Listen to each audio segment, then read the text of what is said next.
At the very end of this week's Parshat, we learn the law of the Egla Arufa. When there's a murder victim found out in the countryside, the elders of the closest city perform a ritual. They bring a calf to an area that's not fertile, and they slaughter the calf.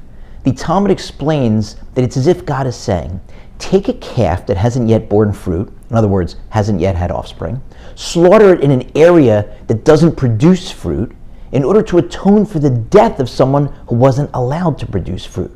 And the Talmud goes on and explains that the person, the murder victim who wasn't allowed to produce fruit, that's not referring to offspring, because that person may have been past childbearing age or otherwise unable to have children. It's referring to the mitzvahs, those fruits that the person wasn't able to do because of their untimely demise when God indulged the free will of the murderer.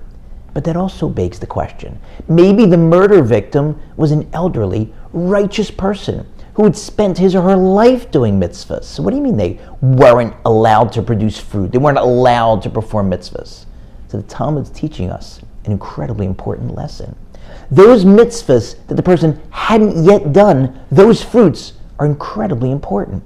And that's why the Mishnah elsewhere teaches us that someone who saves or sustains one life, it's as if they've saved or sustained an entire world. But what if the one life they saved was of a 105-year-old?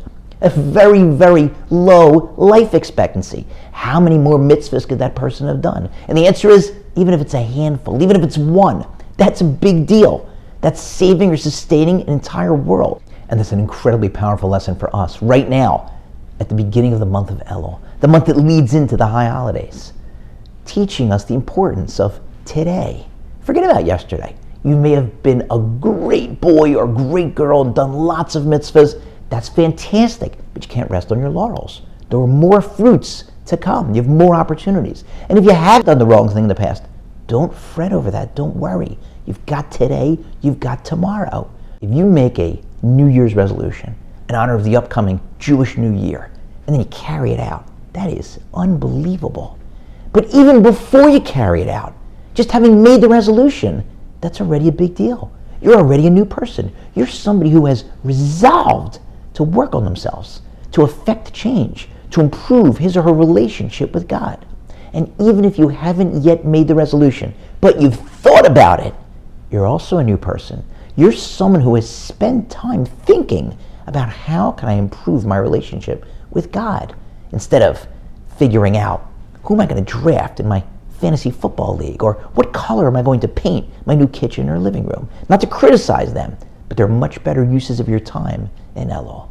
Ready or not, Rosh Hashanah and then Yom Kippur are around the corner.